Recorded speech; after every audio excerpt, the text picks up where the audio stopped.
Hello बच्चों, आज हम संस्कृत व्याकरण दिव्यम कक्षा 8 की पुस्तक लेकर के आपके सामने संधि प्रकरण जो पाठ 2 है इसको आज हम पढ़ाएंगे। तो यहाँ देखिए, संधि की पहले परिभाषा दी गई है। दो वर्णों के परस्पर मेल से जो परिवर्तन या विकार होता है उसे संधि कहते हैं। जैसे दिन प्लस ईशः दिनेशः, तत् प्लस च तच्च, कः प्लस अपि को अपि। यह परिवर्तन परस्पर स्वरों, व्यंजनों अथवा विसर्गों किसी के मेल से हो सकता है। इसलिए संधि को 3 भागों में बांटा गया है: स्वर संधि, व्यंजन संधि एवं विसर्ग संधि। अब आइए हम संधि के तीनों तालिकाओं को देखते हैं। तो यहाँ बच्चों दिया गया संधि के कुल 3 प्रकार हैं: स्वर संधि, व्यंजन संधि और विसर्ग संधि। तो स्वर संधि की परिभाषा देखिए, यहाँ लिखा है, यदि दो स्वरों के पास आने पर उनमें कोई विकार या परिवर्तन हो, विकार का तात्पर्य है परिवर्तन, तो उसे हम स्वर संधि कहते हैं। व्यंजन संधि, यदि व्यंजन के साथ स्वर या व्यंजन के मिलने पर उनमें कोई परिवर्तन हो तो उसे व्यंजन संधि कहते हैं। बच्चों, आप हमें कमेंट बॉक्स में जरूर लिख के भेजिए कि स्वर कितने हैं और व्यंजन कितने होते हैं। आगे बढ़ते हैं। विसर्ग संधि, यदि विसर्ग के साथ किसी स्वर या व्यंजन के मिलने में उनमें कोई परिवर्तन हो तो उसे हम विसर्ग संधि कहते हैं। अब एक एक करके देखते हैं। पहले स्वर संधि के प्रकार। तो यहाँ लिखा है, कक्षा 8 के बच्चों को स्वर संधि के बारे में पढ़ना है।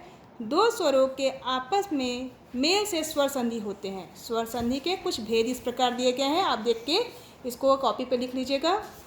पहला दिया है दीर्घ संधि, सवर्ण वर्णों के योग से दोनों के स्थानों पर दीर्घ स्वर हो जाता है। अर्थात जब अ आ, ई या उ री के बाद कोई समान स्वर आए तो उन्हें दीर्घ स्वर कहते हैं। इसे दीर्घ स्वर संधि कहा जाता है। तो यहाँ पे हम स्वर संधि के बारे में जान रहे हैं। इसमें कुछ उदाहरण दिए गए हैं स्वर संधि का, आप देख सकते हैं। जैसे दिया है अ प्लस अ बराबर आ, से धर्म प्लस अर्थ धर्मार्थ। आप यहाँ देख सकते हैं धर्मार्थ का संधि विच्छेद किया गया है। सत्य प्लस अर्थ सत्यार्थ, अन्य प्लस अर्थ अन्यार्थ, सुख प्लस अर्थ सुखार्थ। तो ऐसे आप सभी नियमों को देखते हुए आप इसमें संधि विच्छेद कर सकते हैं। यहाँ पे ई प्लस ई, बड़ी ई का भी संधि विच्छेद किया गया है। हिम प्लस आलय हिमालय, सत्य प्लस आग्रह सत्याग्रह। तो बच्चों यहाँ पे देखिए सारे संधि विच्छेद आपको दिखाए जा रहे हैं। जो आपको सबसे आसान नियम लग रहा है उसको आप याद कर लीजिए, समझ लीजिए। अब यहाँ गुण संधि की परिभाषा दिया है, यदि अ या आ के बाद ई री आए तो ई के स्थान पर ए, उ के स्थान पर ओ, री के स्थान पर अर, थल री के स्थान पर अल हो जाता है। इसे हम गुण संधि कहते हैं। जैसे अ प्लस ई ए, आ प्लस ई ओ। जैसे सूर्य प्लस इंद्र सुरेंद्र, नर प्लस इंद्र नरेंद्र, महा प्लस उदय महोदय। ऐसे गंगा प्लस उत्सव गंगोत्सव। इसमें कुछ नियम दिए गए हैं, उदाहरण आप देख करके अपने पुस्तक से समझ लीजिएगा। अब वृद्धि संधि के आते हैं। वृद्धि संधि की परिभाषा लिखा है, अ या आ के बाद ए या ओ आने पर ए के स्थान पर ऐ यानी दीर्घ ऐ और ओ के स्थान पर दीर्घ ओ हो जाता है। वृद्धि संधि के यही परिभाषा है। तो ये परिभाषा बहुत ही छोटी है, तो आप इसको अपने कॉपी में लिख लीजिए और याद कर लीजिएगा। यहाँ बच्चों कुछ नियम दिए गए हैं, नियम को अपने पुस्तक में देखिए और समझिए। यड़ संधि की परिभाषा देखते हैं। यड़ संधि लिखा है, जब ई उ री तथा री स्वरों के बाद कोई भिन्न स्वर आता है। भिन्न का मतलब है कोई अलग से स्वर आए, तो इनको छोड़ करके कोई इनमें से अन्य स्वर आए तो ई के स्थान पे य, उ के स्थान पे व, री के स्थान पे र तथा री के स्थान पर ल हो जाता है। इसे हम यड़ संधि कहते हैं। यह कुछ उदाहरण दिए गए हैं, जैसे अति प्लस अधिकम अत्यधिकम, वधु प्लस आगमनम वध्वागमनम। उदाहरण आप देख लीजिए। अयादि संधि की ओर बढ़ते हैं। जब ए या ओ के बाद कोई अन्य स्वर आए तो ए के स्थान पर ऐ, ओ के स्थान पर औ, ऐ के स्थान पर आय और अ के स्थान पर आ हो जाता है। इसे हम अयादि संधि कहते हैं। जैसे लिखा है ने प्लस अनम, तो बन गया बच्चों नयनम। पो प्लस अनः पवनः, नय प्लस अकः नायकः, पौ प्लस अकः पावकः। पूर्वरूप संधि है, इसको आपने पुस्तक देख लीजिए। अगर आपकी कक्षा में पढ़ाया जाता है पूर्वरूप संधि तो आप पढ़ लीजिएगा। प्रकृति भाव संधि है। फिर व्यंजन संधि कुछ यहाँ पे परिभाषाएं उदाहरण हैं। आज हम व्यंजन संधि नहीं पढ़ाएंगे, अगर आपको ज़रूरत रहेगा तो हमें कमेंट्स बॉक्स में लिख के भेजिएगा, उसको व्यंजन संधि को डिटेल में बताया जाएगा। विसर्ग संधि, 3 प्रकार की संधियाँ होती हैं। अब आइए हम अभ्यास की ओर बढ़ते हैं, जो अभ्यास बहुत ही इंपॉर्टेंट है परीक्षा के लिए। तो रत्न प्लस आकरः, तो इसमें से कौन सही है? रत्नाकरम, रत्नाकार, रत्नाकरः, रत्नाकर, 4 ऑप्शन है, तो ग ऑप्शन सही है। फिर लिखा है मुनि प्लस इयम, तो इसका ख ऑप्शन बिल्कुल सही है, मुनि प्लस रियम, मुनिरियम। ने प्लस अनम, नयनम, इसमें आदि संधि का प्रयोग किया गया है। यदि प्लस अपि, यद्यपि। जगत प्लस ईशः, जगदीशः। सत प्लस जन, सज्जन। ऐसे ही लिखा है गह प्लस गच्छति, तो क्या बनेगा? को गच्छति।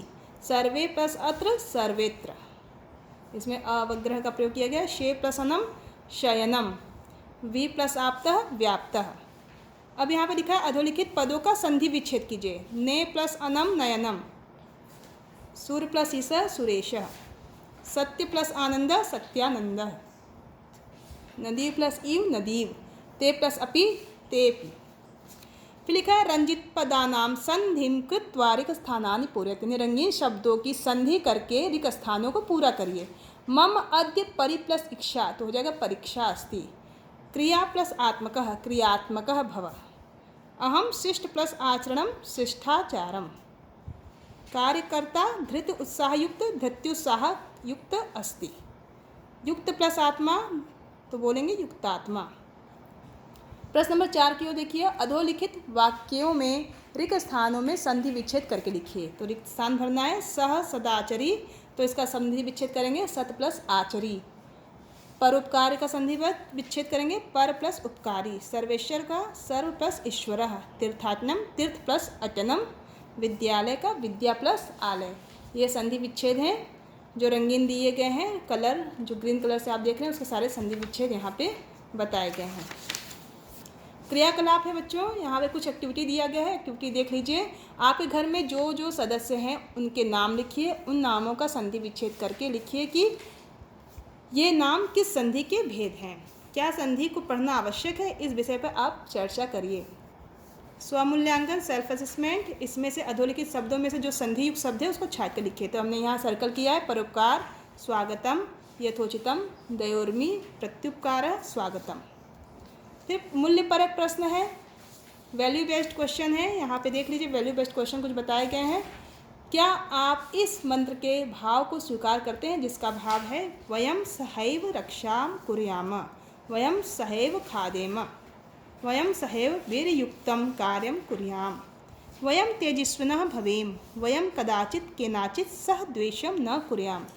अब यहाँ कुछ इंपॉर्टेंट फैक्ट्स दिए गए हैं। वर्णों के परस्पर मेल से संधि होती है। जैसे हमने पढ़ा ना, 2 वर्ण आपस में मिलते हैं, उसमें जो परिवर्तन होता है उसे हम संधि कहते हैं। तो वर्णों के परस्पर मेल से संधि होती है। शुद्ध वर्णों का स्वरों से मेल होने पर संयोग होता है। संधि 2 शब्दों में होती है। संधि पूर्व पद की अंतिम वर्ण तथा उत्तर पद की प्रारंभिक वर्णों के मेल होने पर होती है। संधि होने पर 2 पदों के स्थान पर 1 पद बन जाते हैं। संधि विच्छेद में ध्यान देना चाहिए कहाँ हलंत और कहाँ विसर्ग का प्रयोग किया गया है। स्वर संधि व्यंजनों तथा विसर्गों में होने से 3 प्रकार की होती है। संधि पदांत तथा अपदांत दोनों में होती है। पदांत में परसवर्ण संधि विकल्प से होती है, अर्थात संधि युक्त पद भी होता है तथा नहीं भी, जैसे त्वं करोति, त्वं करोति। अपदांत में परसवर्ण हमेशा ही होता है, वहाँ विकल्प का विधान नहीं है, जैसे संचयः, संचयम। विसर्ग के बाद अ आने पर विसर्ग का लोप होता है तथा अ का अवग्रह हो जाता है, जैसे कह प्लस अपि तो कोपि। बच्चे बोलते हैं ना कि ये मैम कैसे प्रयोग किया गया, तो विसर्ग के बाद यदि अ आए तो उस अ को हम अवग्रह के रूप में बदलते हैं। यहाँ पे कह के बाद देखिए 2 विसर्ग लगे हैं, तो यहाँ अ है तो हम इसको अवग्रह के रूप में बना दिए। इंपॉर्टेंट है, ये परीक्षा के अंतर्गत आ सकता है। विसर्ग के बाद वर्ग का तीसरा, चौथा, 5वां वर्ण य र ल व होने पर विसर्ग का ओ हो जाता है। विसर्ग के बाद वर्ग का तीसरा, चौथा, 5वां वर्ण या य र ल व होने पर विसर्ग का ओ हो जाता है। जैसे रामः गच्छति, तो ग जो है ये वर्ग का तीसरा शब्द है, तो यहाँ पे रामो गच्छति हो जाएगा। बच्चों कोई डाउट है तो हमें कमेंट्स बॉक्स में जरूर लिख के भेजिएगा। ओके बच्चों, बाय।